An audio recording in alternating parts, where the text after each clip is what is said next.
श्रीमदङ्गनीतैर्भक्त्या समालिप्यानुलेपनैः निवेद्योत्तमपुष्पाणि तन्मुद्रांश प्रदर्शयेत्। अर्थात तुलसी, चंदन, केसर, कर्पूर आदि उत्तम वस्तुओं का श्री भगवान के श्री विग्रह पर लेप करके उत्तम सुंदर पुष्पों को हाथ में लेकर उनके चरणों में अर्पण करने चाहिए। हरे कृष्णा।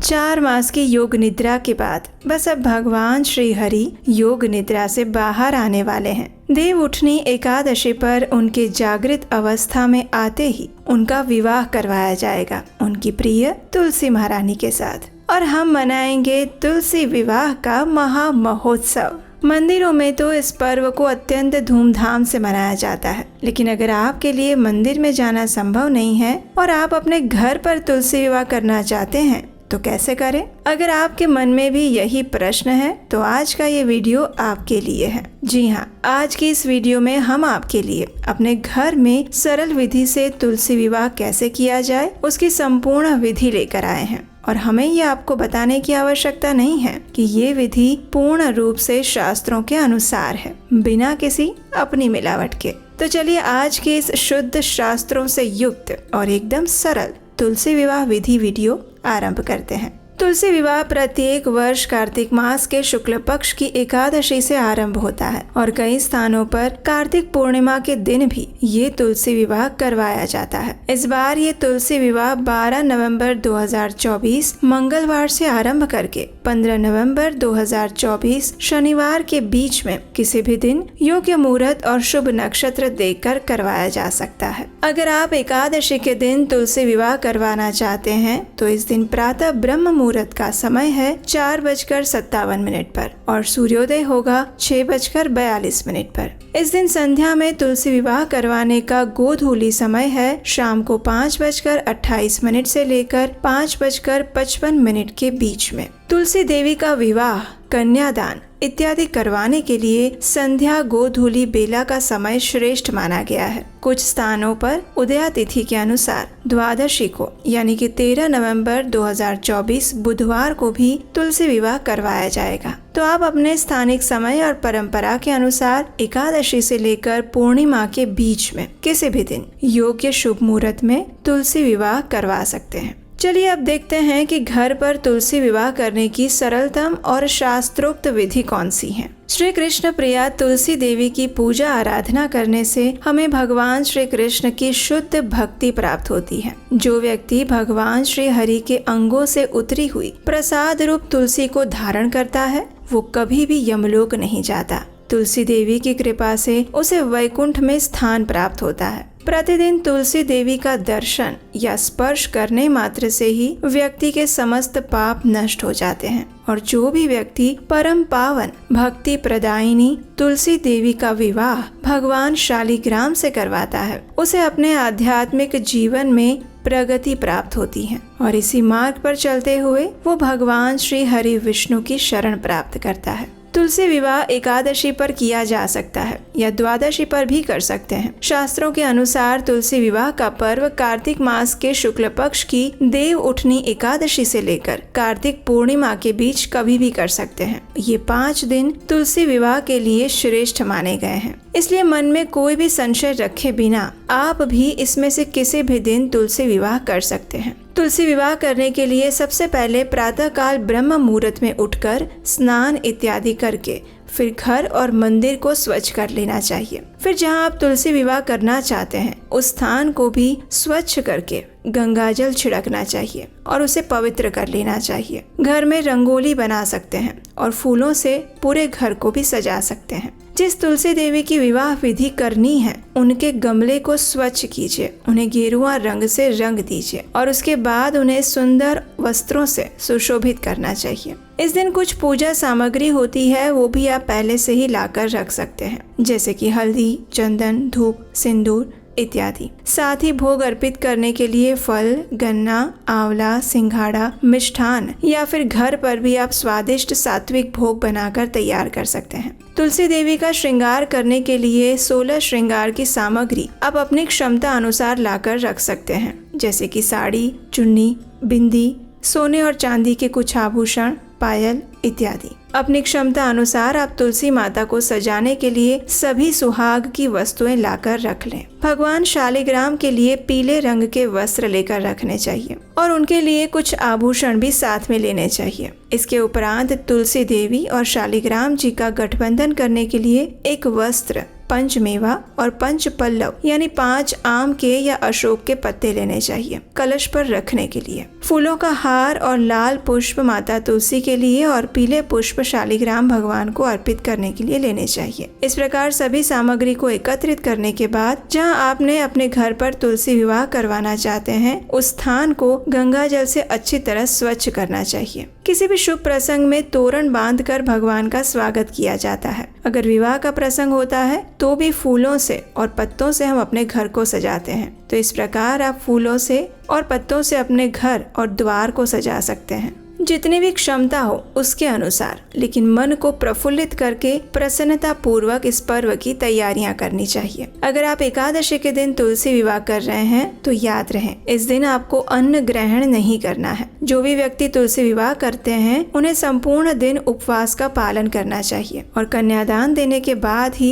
एकादशी प्रसाद ले सकते हैं। अगर घर में बच्चे या वृद्ध या गर्भवती महिला है तो उन्हें भी दिन के समय में एकादशी प्रसाद दिया जा सकता है, लेकिन जब तक संभव हो विवाह के दिन सभी लोगों को उपवास का पालन करना चाहिए। हमारे पुराणों में बताया गया है कि तुलसी विवाह के लिए 1 तोला सुवर्ण की भगवान विष्णु की सुंदर प्रतिमा तैयार करवानी चाहिए। अगर 1 तोले की नहीं बनवा सकते तो अपनी क्षमता अनुसार आधे या फिर चौथाई तोला की प्रतिमा बनवाएं। अगर ये भी संभव नहीं है तो आप भगवान श्री हरि की कोई भी प्रतिमा या फिर शालिग्राम स्वरूप ले सकते हैं। प्रतिमा या शालिग्राम न मिलने पर श्री हरि का चित्र भी लिया जा सकता है, लेकिन ध्यान रहे उस चित्र में सिर्फ भगवान विष्णु ही हो। कुछ लोग इस विवाह के लिए अपने घर के लड्डू गोपाल को भी श्री हरि स्वरूप मानकर विवाह करवाते हैं। अब प्रातः काल में ही भगवान श्री हरि की प्रतिमा और तुलसी देवी को एक साथ रखकर उनकी प्राण प्रतिष्ठा करें। इसी एकादशी से भगवान विष्णु योग निद्रा से बाहर आते हैं, तो इसलिए सबसे पहले भगवान को जगाएं। भगवान को जगाने के लिए इस मंत्र का उच्चारण करें।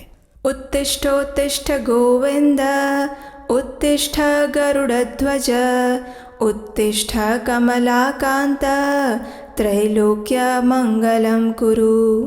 अर्थात हे गोविंद उठिए उठिए, हे गरुड़ध्वज उठिए, हे कमलाकांत निद्रा का त्याग कर तीनों लोकों का मंगल करिए। इस प्रकार भगवान को जगाने के बाद संध्या समय में गोधूली बेला में ही तुलसी जी और शालिग्राम का विवाह किया जाता है। परिवार के सभी सदस्य स्वच्छ वस्त्र धारण करें और विवाह के स्थान पर एकत्रित हो जाएं। उसके बाद तुलसी जी और शालिग्राम को एक मध्यम उच्च आसन पर लाल या पीले रंग का वस्त्र बिछाकर स्थापित करें। तुलसी देवी को अपनी क्षमता अनुसार सुंदर वस्त्र और आभूषणों से सजाएं। ध्यान रहे कि तुलसी जी और शालिग्राम को एक साथ विराजित किए जाते हैं और दोनों का आसन एक साथ ही होना चाहिए, एक ही स्तर पर होना चाहिए। शालिग्राम शिला को तुलसी जी के दाईं ओर रखना चाहिए। भगवान की स्थापना करते समय आप इस मंत्र का उच्चारण करके भगवान का आवाहन करें। आगच्छ भगवन् देव अर्चयिष्यामि केशव, तुभ्यं दास्यामि तुलसीं सर्वकाम प्रदो भव। अर्थात हे केशव, आइए देव, हम आपकी पूजा कर रहे हैं, आपकी सेवा में तुलसी जी को अर्पित कर रहे हैं। कृपया आप हमारे मनोरथों को पूर्ण करें। इसके बाद दीपक प्रज्वलित कीजिए और जिस प्रकार विवाह में सर्वप्रथम गणेश स्थापना की जाती है उसी प्रकार आप भी सबसे पहले गणेश जी की पूजा और स्थापना करें। इस प्रकार तुलसी जी और शालिग्राम को विराजित करने के साथ कलश की भी स्थापना कर लीजिए। क्योंकि हम कोई भी धार्मिक या विवाह का प्रसंग करते हैं तो सबसे पहले कलश स्थापना अवश्य करते हैं। इस कलश स्थापना के लिए एक स्वच्छ कलश में शुद्ध जल में गंगा जल मिलाकर भर लें। उसमें एक सिक्का, सुपारी और हल्दी की गांठ रखकर कलश की स्थापना करें। कलश के ऊपर पंच पल्लव यानी कि अशोक के 5 पत्ते या फिर आम के 5 पत्ते रखें। उसके बाद तुलसी देवी और शालिग्राम की पूजा करें। उनका आवाहन करने के बाद 3-3 बार अर्घ्य, पाद्य और विष्टर का उच्चारण करके बारी बारी से भगवान को अर्पित करें। फिर भगवान को आचमन कराएं। इसके बाद कांस्य के पात्र में दही, घी और मधु अलग अलग बर्तन में रखकर उसे कांस्य के पात्र से ही ढक दें। अब भगवान को अर्पित करते हुए इस प्रकार प्रार्थना करें, हे वासुदेव, आपको नमस्कार है, कृपया इस मधु पर्क का स्वीकार करें। उसके बाद शालिग्राम को पंचामृत से स्नान करवाएं, उनका अभिषेक करें और फिर तुलसी देवी को भी इस प्रकार जल अर्पित करें। लेकिन अगर आप पंचामृत से अभिषेक कर रहे हैं तो ध्यान रखें कि तुलसी जी में अधिक मात्रा में पंचामृत ना डालें। इस प्रकार शालिग्राम और तुलसी देवी को अभिषेक करवाएं और फिर उनको वस्त्र प्रदान करें। तुलसी देवी के लिए जो भी लाल वस्त्र लाए हैं, चुनरी है, वो उनको पहनाएं। शालिग्राम को पीले वस्त्र अर्पित करें और फिर उनका श्रृंगार करें। शालिग्राम को चंदन का लेप लगाएं, तिलक लगाएं और उनका फूलों से श्रृंगार कीजिए और साथ ही यज्ञोपवीत धारण करवाइए और तुलसी जी को भी सभी श्रृंगार की सामग्री अर्पित करें। अब दोनों को एक दूसरे के सम्मुख बिठाकर मंगल पाठ करें और जब सूर्य देव कुछ कुछ दिखाई दे रहे हो उस समय कन्यादान का संकल्प लें। अपने गोत्र, स्थान और नाम का उच्चारण करते हुए ये संकल्प लेना चाहिए। उस समय आप इस मंत्र का उच्चारण कर सकते हैं। अनादि मध्य निधन त्रैलोक्य प्रतिपालक इमां गृहाण तुलसीं विवाह विधिनेश्वर पार्वती बीज संभूतां वृंदाभस्मनि संस्थितां अनादि मध्य निधनां वल्लभां ते ददाम्यहम् पयोघटश्च सेवाभिः कन्यावत्वर्थिता मया त्वं प्रियां तुलसीं तुभ्यं ददामि त्वं गृहाण भौ। अर्थात आदि, मध्य और अंत से रहित त्रिभुवन प्रतिपालक परमेश्वर, इस तुलसी को आप विवाह की विधि से ग्रहण करें। ये पार्वती के बीज से उत्पन्न हुई है, वृंदा की भस्म में स्थित रही है और आदि, मध्य और अंत से शून्य है। आपको तुलसी बहुत प्रिय है, इसलिए इसे हम आपकी सेवा में अर्पित कर रहे हैं। हमने जल के घड़ों से सींचकर और अन्य प्रकार की सेवाओं द्वारा अपनी पुत्री की भांति इसे पाला, पोसा और बढ़ाया है। आपकी प्रिया तुलसी हम आपको ही दे रहे हैं। हे प्रभु, कृपया इसका स्वीकार करें।